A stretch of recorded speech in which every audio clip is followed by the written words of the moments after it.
from many sources, but why don't you just start by giving us a little info on yourselves personally, like a fun fact, family, hobby, whatever. Rob, you go first. Tell us a little bit about you. Fun fact: our family, we're big dog people. So we've got four Don't like dogs. little dogs. You don't like little dogs. Yeah. You're a big dog people. Well, we have Maury. Here's a fun fact: Maury, who is you know a rescue dog, her full name is Amore Ninja. Wow. We call her Maury for short. Then there's Atticus, and he's our big guy. He's a He's black big. lab and also a German Shepherd. So he's smart and he's my best friend. Nice. And then Maddie's Now I got know two where I American, fit at least. Now I know. Yeah. and then Maddie's got two American Eskimos because the first dog we had in our house after we got married was an American Eskimo. So she's got Nice. Walker Texas Ranger is actually his full name. We call him Walker for short.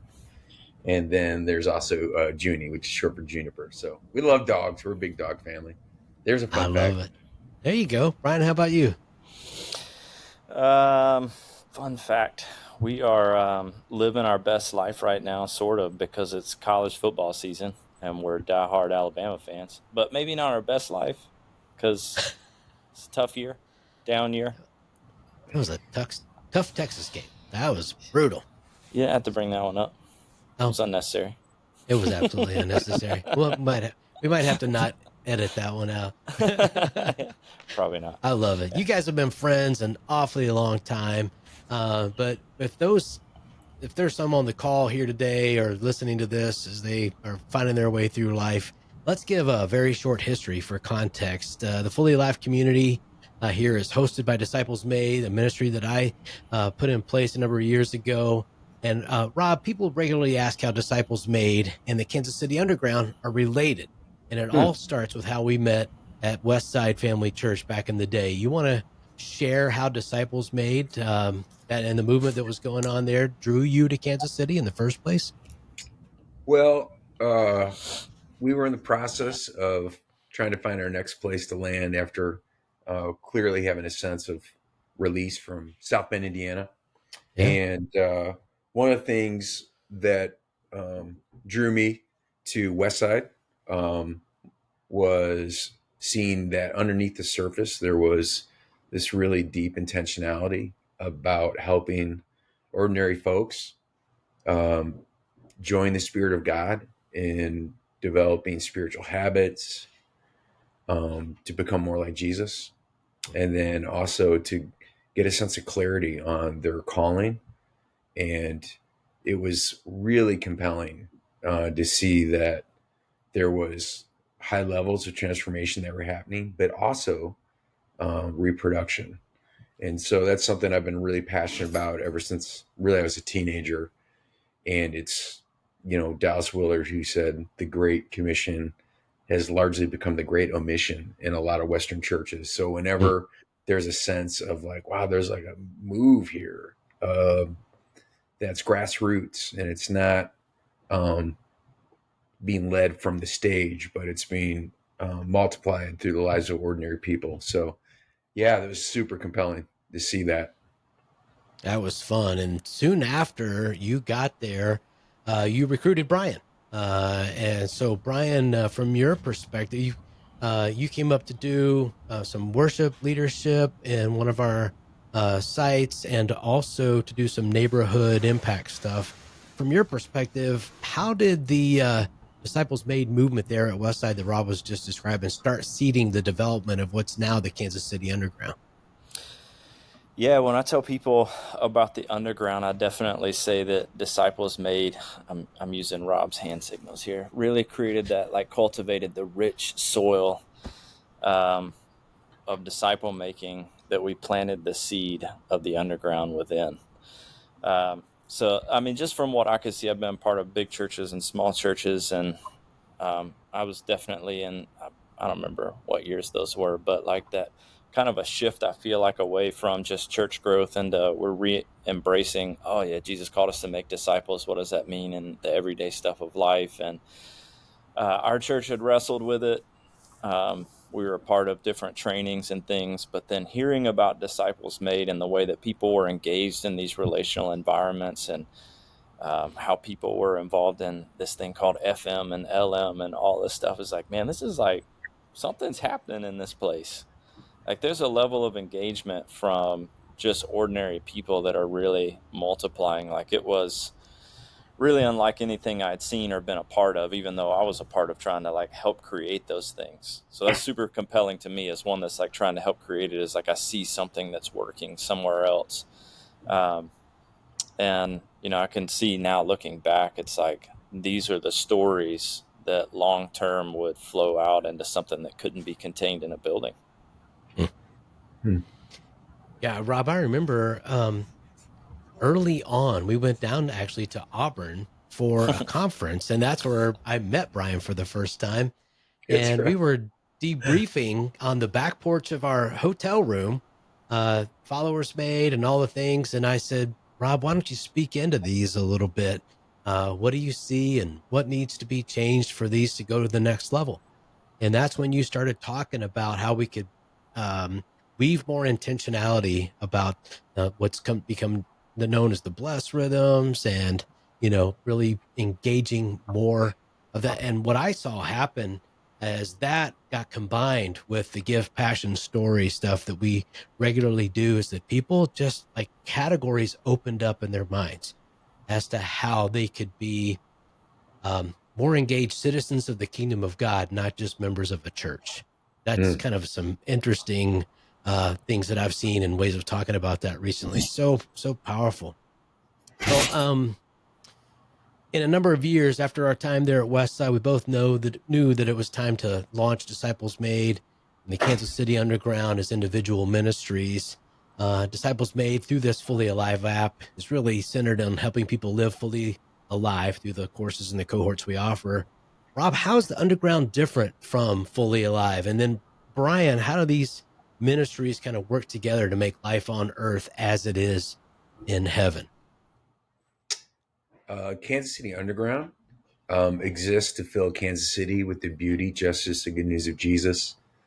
So if you see our city like an aquarium, we want it to be filled with the fullness of Jesus through his people.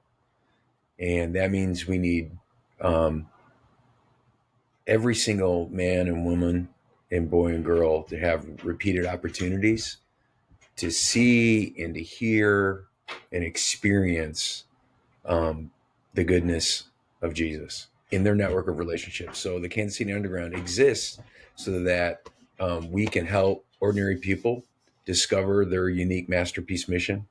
Um, they're a one of a kind masterpiece.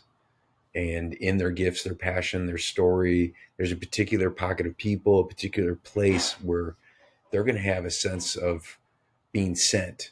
And as they begin to live into that mission there, they become fully alive, Hmm. helping others discover Jesus. So we're basically, you could think of us like a mission agency that's Hmm. really focused on Kansas City. And we're here to train, equip, coach, and support ordinary people as they become missionary disciple makers. And then what happens is as new disciples begin to collect, add, or multiply in a particular network of relationships, a very simple form of the church begins to emerge. That even though it's a very simple form of the church, it's very profound in that it's a daily experience of what it means to be the family of God. There's shared burdens and shared joys because we're actually doing life together um, around the person of Jesus, and it can become very catalytic in terms of changing the culture of because it's very specific, it's very local. It can change uh, a neighborhood, it can change a workplace, it can change a third space or an affinity group. And so we're here. Anybody in Kansas City who's interested in ordinary people being equipped to live into the fullness of their life as a follower of Jesus and lead simple forms of the church. So I guess the difference is that we're very focused on Kansas City. Gotcha. um, we're creating networks that are either affinity based or geographic based here in the city. And we have this particular burden. But I think at the core, a lot of it is the same. Um, I see Fully Alive as distributing the same ideas and a lot of the same practices, but across the country and even around the world. Yeah, gotcha. All right, Brian, how about you? How do you see Fully Alive, Disciples Made, and the Kansas City Underground in particular working together to make life on earth as it is in heaven? Yeah, again, I mean, the if Disciples Made created that like rich disciple making soil, that the underground was like the seed of that was birthed in. And most of the people that helped us launch the underground came through one of these disciple making environments. So they had a particular set of tools and a particular set of language and a way of seeing the church that created this little network. Hmm. This crew of people understood that because of the tools that they understood from Disciples Made early on. So it's Fully Alive has continued to evolve, emerge, grow. Like we're still looking at it going, these are the tools and the resources, that we want to use in ongoing training.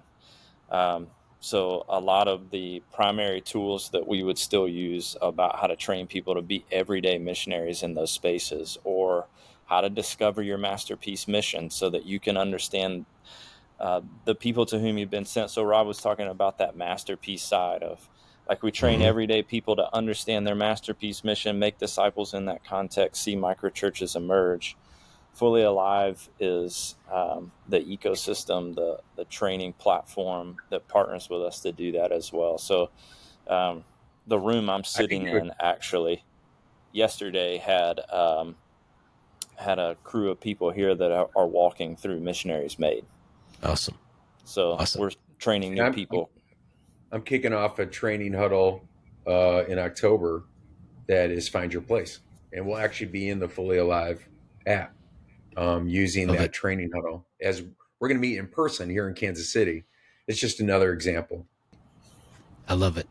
Yeah, we created Fully Alive to be a toolbox that anybody can use, whether you're on staff of a mission agency like the Underground, or whether you're an accountant or a business owner, whatever it is, a toolbox of disciple making tools to support you in that growth. For whatever reason, the image that's coming to my mind is my son's high school football team. So here in Kansas City, in particular, Shawnee, Mill Valley's a repeat state champion football team. And what I've come to know about what makes that thing so great is the high school coaches and that whole coaching staff has influence on the pee wee kids that are growing up from the time they're very young, which is how you develop a system from the very, very beginning, like you're doing, Brian. My kid's And in it. yeah, I love it. And mine was too. And then you watch them in Pee Wee League, and then you watch all these kids that are seniors and they're 260 and they're, you know, Mm. bench pressing 300 pounds or whatever, 400 pounds. I don't know, even know what it is, but they take that intentionality all the way from the beginning. And the way I've kind of seen Fully Alive, Disciples Made, is kind of like we help develop the kids, from the beginning of the journey through a certain level of, okay, I found my spot. I found that masterpiece mission. And then you guys are laser focused on helping equip them to be missionaries where they live, work, learn, and play, and to give all those strategies. So it's a little bit like a handoff from my perspective, and from y'all's, it sounds like we're a toolbox that helps in that process. But y'all have some other tools as well, which I just love. I love it, and I love the fact that we like to hang out and be in each other's lives quite often as well. Okay, that's enough context and a lot of that there. What we're talking about today is the specific role of clearly defined objectives when it comes to becoming more fully alive. Um, I'm making the claim, and we put out a blog about this as well, making a claim that these objectives are kind of three things. One, I believe that they're absolutely critical if you really want to make the most of living fully alive. Two, I believe they are underutilized, and that has a cost for the potential of people's ability to live fully alive. And three, I think that they're underutilized primarily because people have come up with reasons against them that Mm. aren't sufficient. They're just unhelpful. And I even put them in like their spiritual reasons. So, Brian, let's start with you and just ask, what's your response to all these claims? And if there are some unhelpful reasons, what do you think some of those reasons might be? And then Rob will follow up and ask you as well. Do you think they're critical? Do you think they're underutilized? And if so, what are those reasons why? Yeah, I do think that they're critical. I do think that they're underutilized. I think they're critical. Let me go back.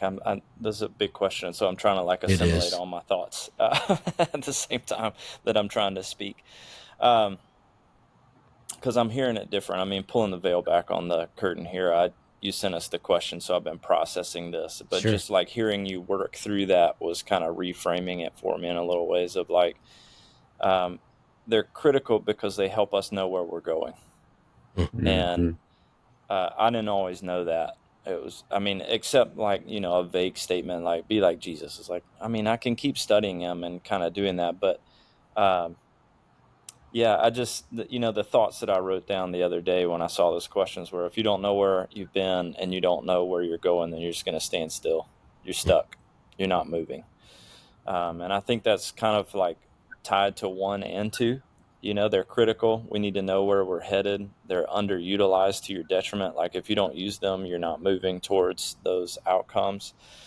And I think that they have been, yeah, I do think they've been ignored for those quote unquote spiritual reasons. And by that, I'm kind of equating that to, I come from a background of legalism or perfectionism, trying to like Yeah, it's one of the be big ones. perfect like Jesus. And it was like, I don't want to put, metrics to this because I'm never good enough. And that's like a core sort of thing that I issue with or have issues with, or that I'll work through, is like being good enough. So, um, but through hanging with you and Rob and like continuing to sort of engage those, walking through some disciples made experiences, leading others through that and putting those out there, and just trying to say like, man, if like going back to that kind of simplistic Forrest Gump statement, if you don't know where you're going, you don't know where you've been, you're just stuck, you're standing still. It's like, I want to move in this way now.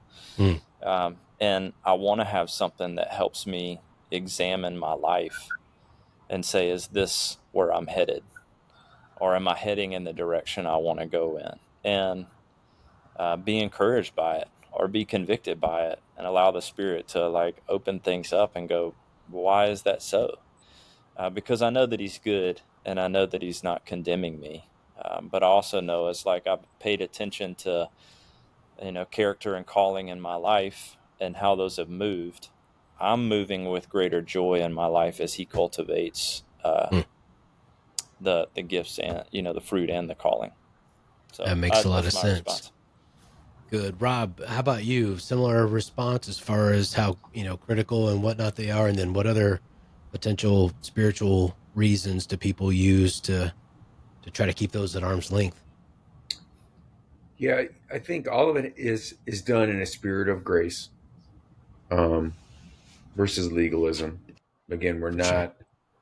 um, we're not earning, but again, Willard says, grace is not devoid though of effort. So grace doesn't involve earning, but it's not devoid of effort.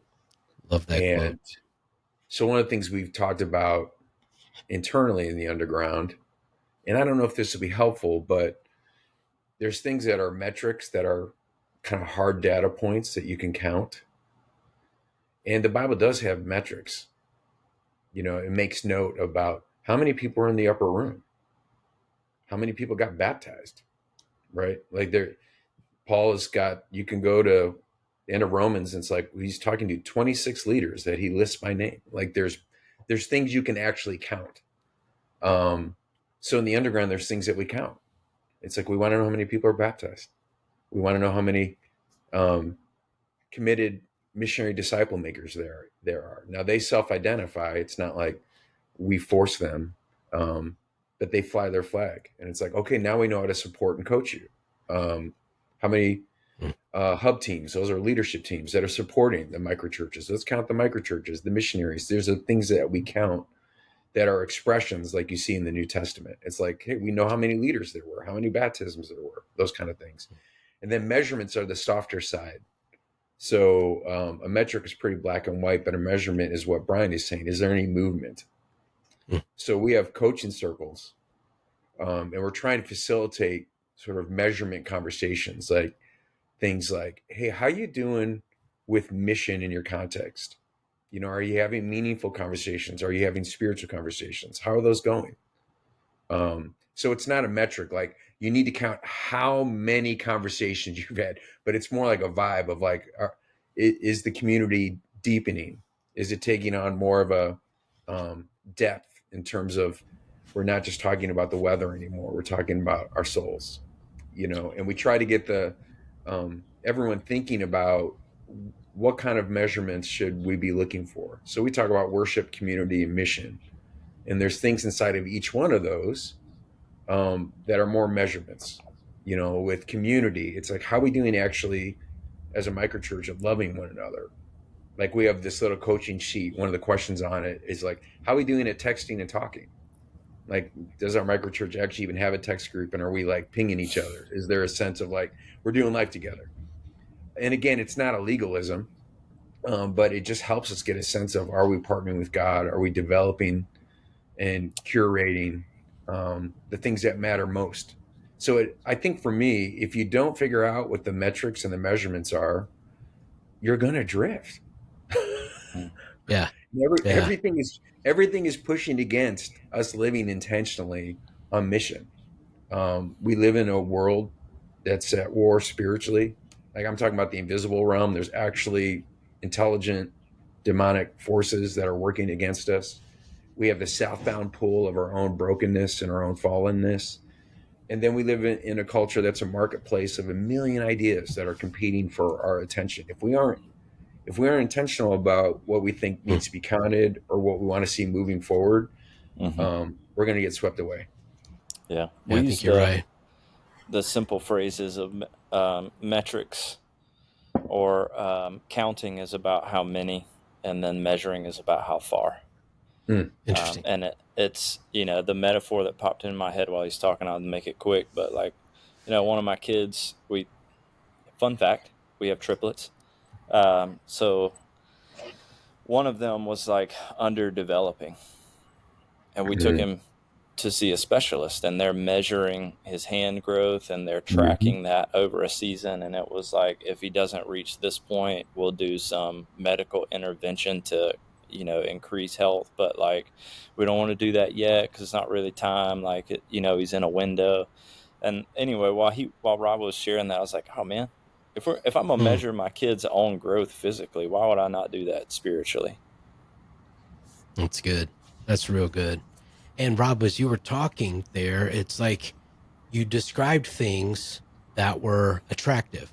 Like, we want the depth of our relationships to grow. Like, I can't imagine anybody that would say, yeah, I'm not really interested in that. They signed up to have that be accomplished. Just like, Ryan, you want your kid to be all the way healthy.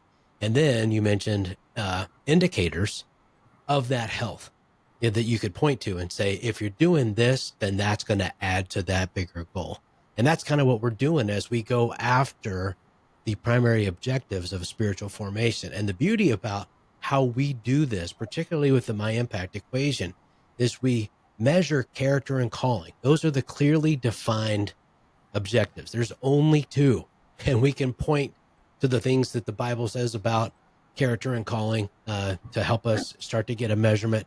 And we can look at the things that are clearly helpful in accomplishing that. Rob, can you just quickly explain why those are the objectives? I say that all the time in the Fully Alive community. Love for you to talk about why those are the objectives.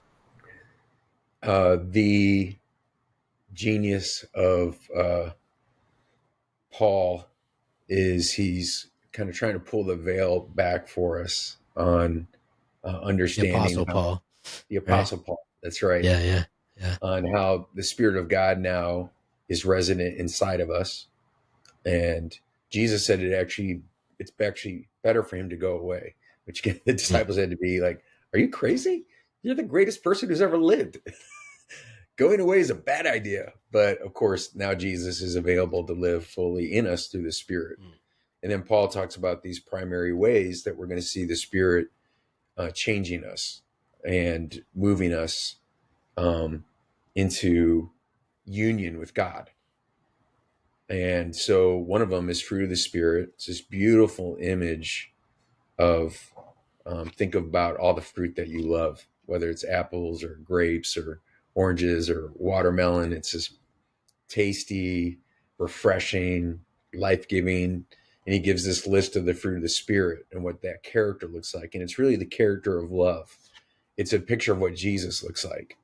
And it is the greatest invitation in our life, that we don't just have to keep morally striving and trying to restrain ourselves through willpower or muster up enough human ingenuity and strength to be a better person. That actually the very presence of God through the Spirit, we can learn to partner with him to become more like Jesus, like qualitatively different, where my Okay. natural response becomes love, joy, peace, and then gifts of the Spirit. So everybody is given um, these gifts from God that aren't by accident. And as we begin to focus in on our gifts and how to use them, we're going to discover the calling, the unique calling that God has given to us. So we have to learn how to partner with the Spirit in character, becoming like Jesus, and calling, joining Jesus on mission.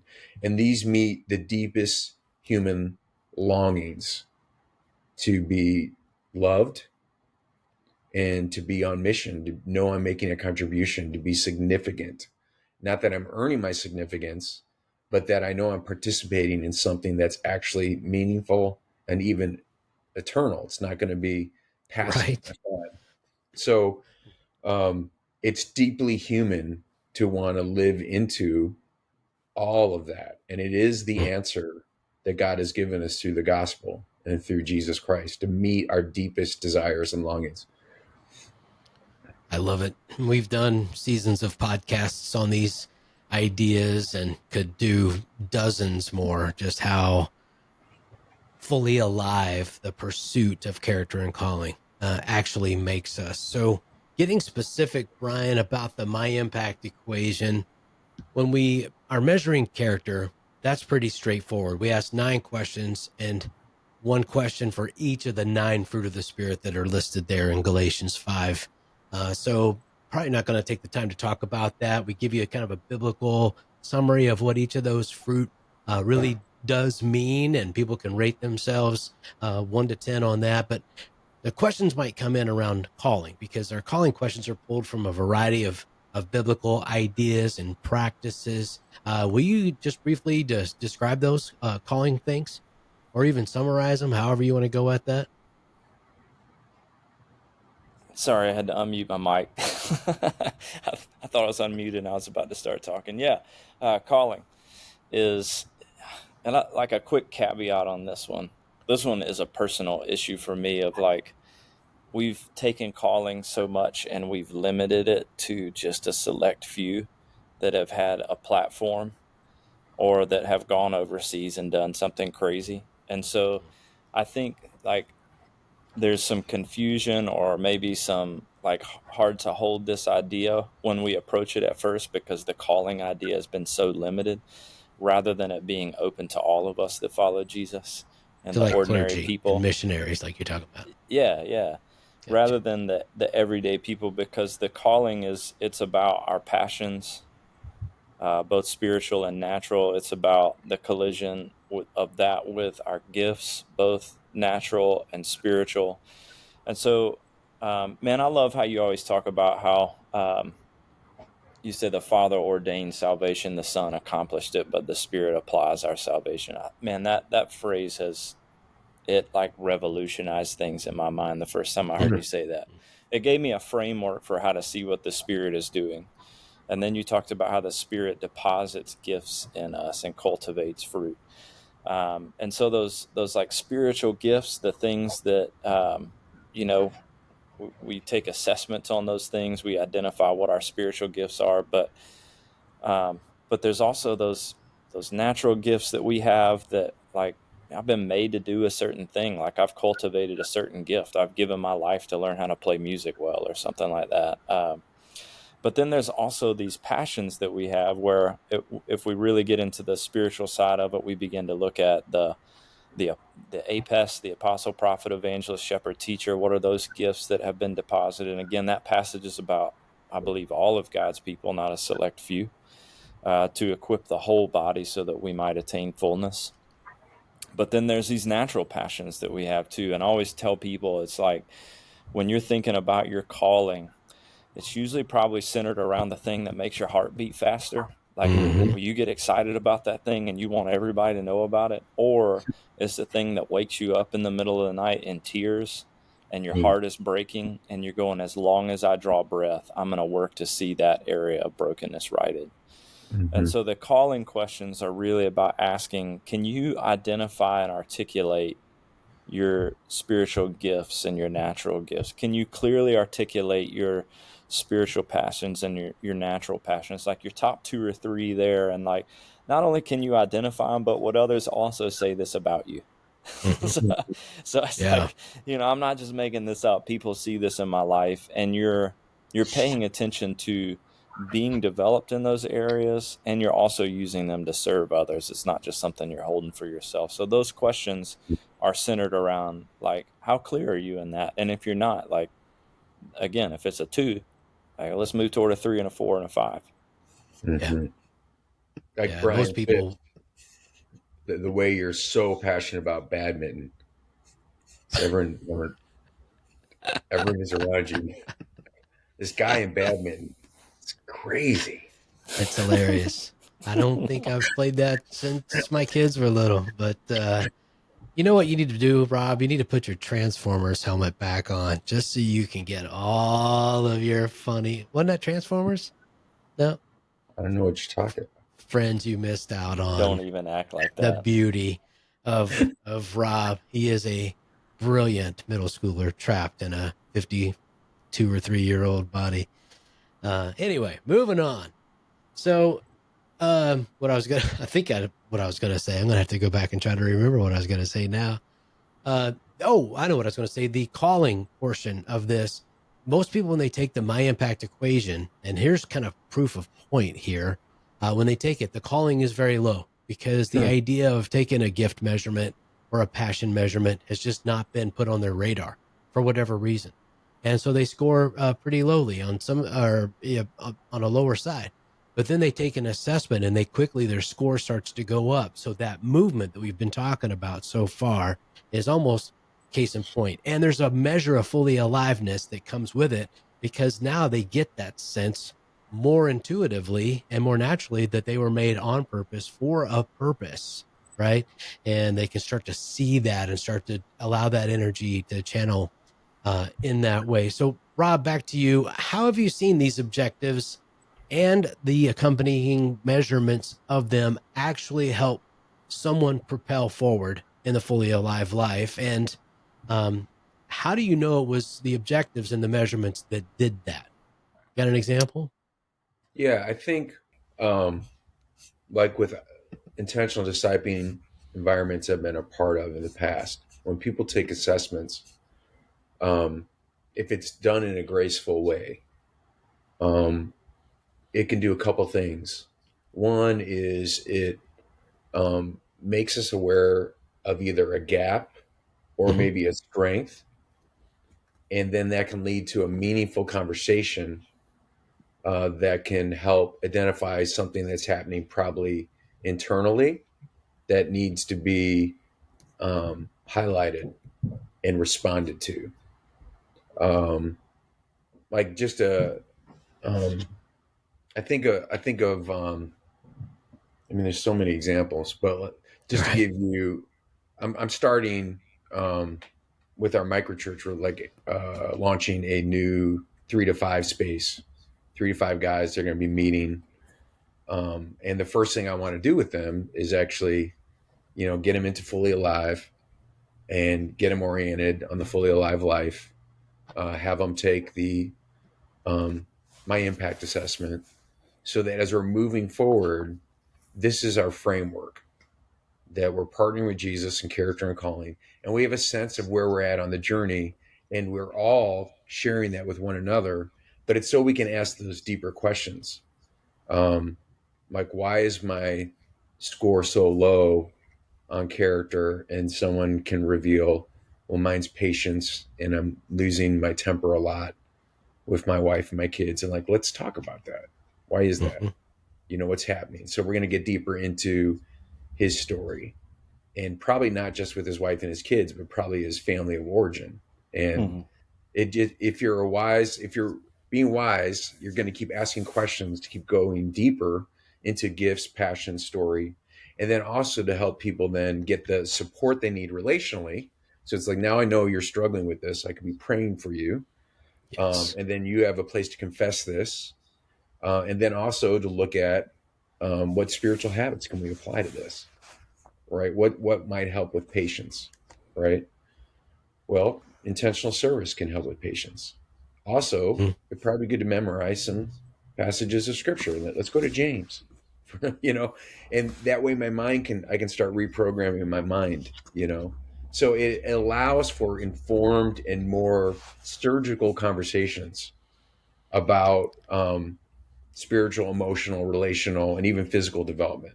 Like I wear this Fitbit, and it helps me stay healthy because I have data about my body, and then I can address it. Like I noticed my heart rate, my resting heart rate at the end of July was 49. It's up to 62. That's not good. But my mom died, and I'm grieving.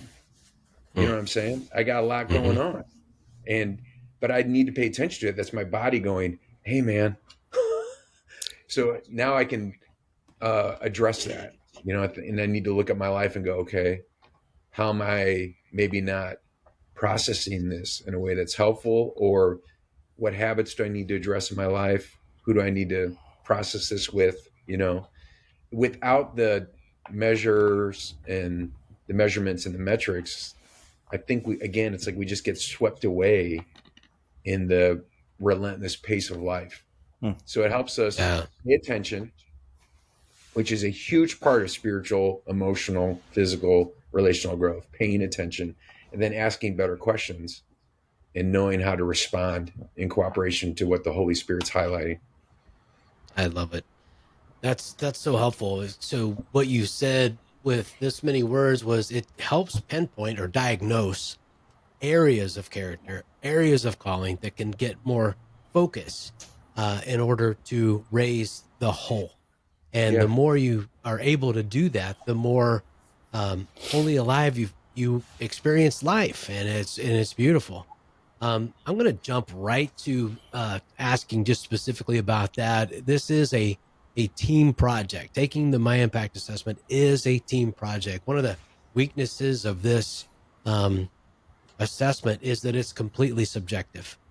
Like I could put anything on there I want. I can try to make myself look good. I could feel like I could beat myself up all the time and just beat myself up and give myself a low score, whatever.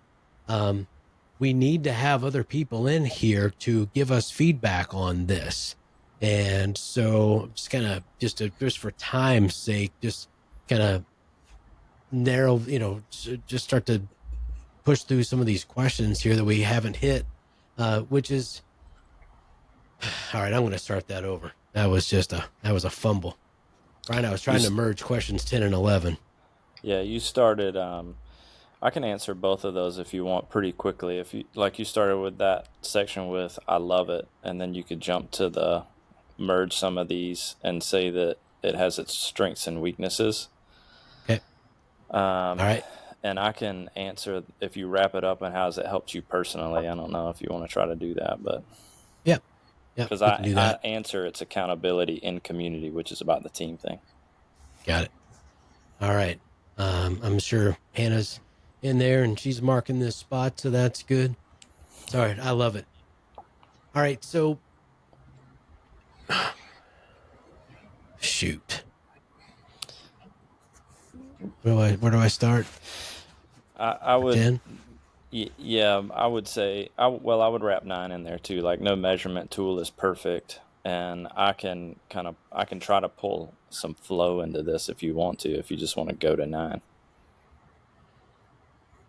My 9 The is, strengths and well, weaknesses, but I'm going to answer how it helps me personally by saying it's all about accountability and community. Like I need others walking me through this. okay.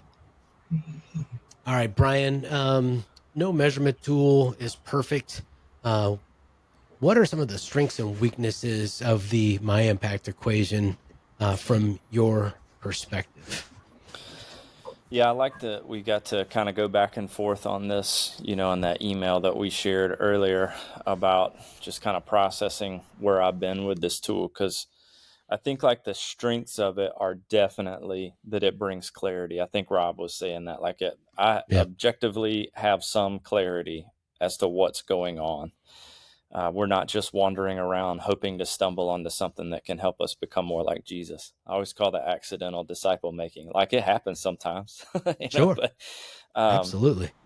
like knowing that, like, I have some clarity on like some questions to help me about how to cultivate the fruit of the spirit, and then how do I cultivate the gifts of the spirit. I've got clarity on that. It's a huge strength that I'd never had before, and now I think about it often, all the time, like it's a part of my disciple making framework. But the flip side is the subjectivity, is the weakness of it to me. Um, is like, if you haven't developed community around you, you can hide. Even in some of these environments early on, you're like, these people don't know me. I'm an 8 in my fruit. Like, um, but I would say that, like, that's like, it's the weakness could be that it is subjective if you don't have community around you that you're consistently walking through this with. Yeah. And it is it like, let me tell you a personal story about how it's so important to make this a team activity, or something that you do in family, something that you do with others. I was leading a missionaries maid, and we're revisiting character and calling as part of our, like, we're 3 weeks in, we're 6 weeks in, we're 9 weeks in, right? We're just checking in, like, have you taken the assessment? What growth have you seen? And man, one of the guys was like, oh, I'm just real low on this. And I was like, that's not true at all. Hmm. I mean, like, let me give you 4 stories right now that you've told me about how you have walked with some people. I don't remember the specifics of it, but I remember several others that were in that missionaries made were also going, I saw this in you, and I saw this in you. And he was like, okay, Man, maybe it's not a 2, maybe it's a 6. And so, like, there's a sense of that accountability in community. I'm not saying you can't take the assessment on your own, but like having others speak into that in your life and go, all right, like, on my own, I was really hard on myself, or I wasn't hard enough on myself. And you have right? others that are speaking in and bringing some clarity to that. So, I mean, again, strengths, it gives us clarity to go after something. The weaknesses are that, like, if you just focused, put the blinders on and did it by yourself, you don't have the holistic view that bringing Yeah. community around you can do for you. Yeah. So There's good. so many temptations I think that the enemy can use in this, and you can try to compare yourself to somebody else and grade yourself too low. You can try to grade yourself to somebody way behind you in spiritual formation and grade yourself too high.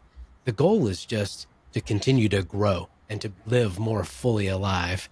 And that team sport thing, like you just said, I've seen that happen, and I've actually seen the feedback that people got, both positive and constructive. I don't say critical, constructive, actually elevate people forward by just encouragement. So powerful. Rob, you're about to jump in there. Is there something more you wanted to add to that? Well, Thought I saw you. yeah, I mean, it is that example Brian shared, I think, is so compelling because Mhm. um, sometimes the gap is there because of condemnation in our life, and there's no way you break out of condemnation in isolation. You have to have someone with the presence of Jesus and the eyes of Jesus, be the voice of Jesus, like with that guy, to shatter the condemnation that's like a bunch of chains around him. And the other way around too is sometimes we're trapped in chains because of our own pride, and I can't see actually, like no one sees that they're greedy. So you just don't think you are. You're comparing yourself to other Selfish. people, Yeah. right? And I don't think I'm selfish. I don't. And sometimes it's really in that. smaller space where you develop trust with a few people. And I know we've experienced it with each other. And when it comes with love and a long-term commitment, it's so transformative. We'll never become who we were meant to be apart from it. Yeah. One of the other weaknesses of this thing is like, do we ever really become a 10? I just want to address this one Right. just real No. quickly. Like, do we ever really become a 10? Real scale is we're down at like 1.1, 1.3 compared to Jesus, that is. Yeah. But that's, to me, that's the flip side again. Strengths are weaknesses. When you go, it's a scale that moves with you. It's not so Yes. so stuck in one. Like your 10 and my 10 are different. Someone that just enters into a journey with Jesus, their 6 might be my 4. Right. Like it is. I can't find the right word, man. I'm sorry, but it's No, like you're doing it the ability to move with you as you move toward Jesus. Yeah. I always say, it's just to establish a baseline, determine next steps. The goal is living more fully alive in intimacy and influence. Like, who doesn't want that?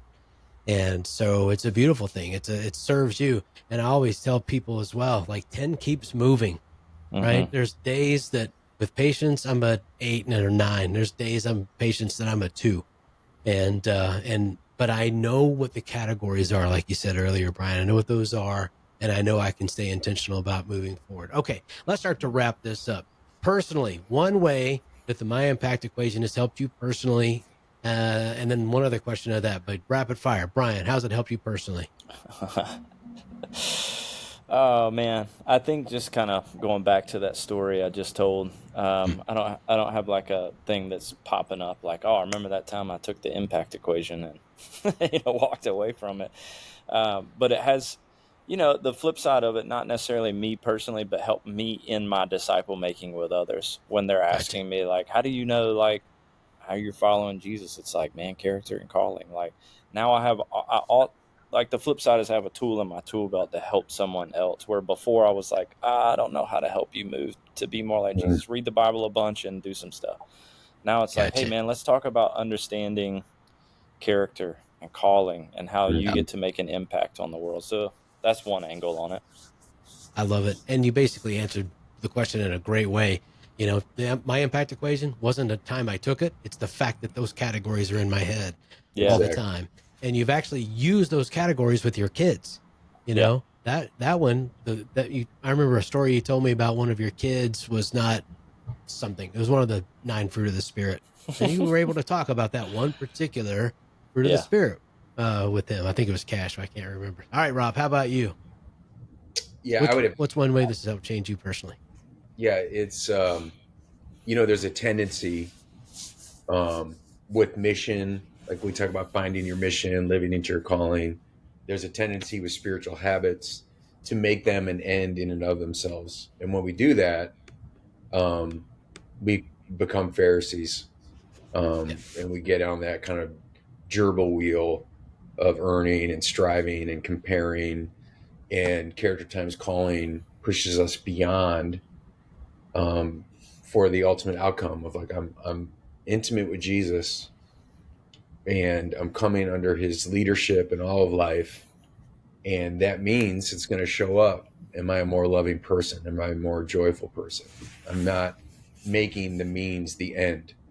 I'm learning to cooperate through these means to the ultimate end of knowing Jesus and becoming like Jesus and joining him on mission. And that's a hope that will never disappoint. Like I can always become more like Jesus in every situation.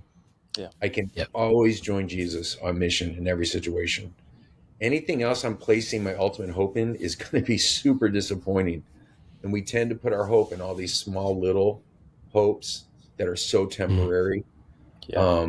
And so to me, it's a way to live with inextinguishable hope. It's like, I want to keep my hope there. Like there's always a yes from God on those two things.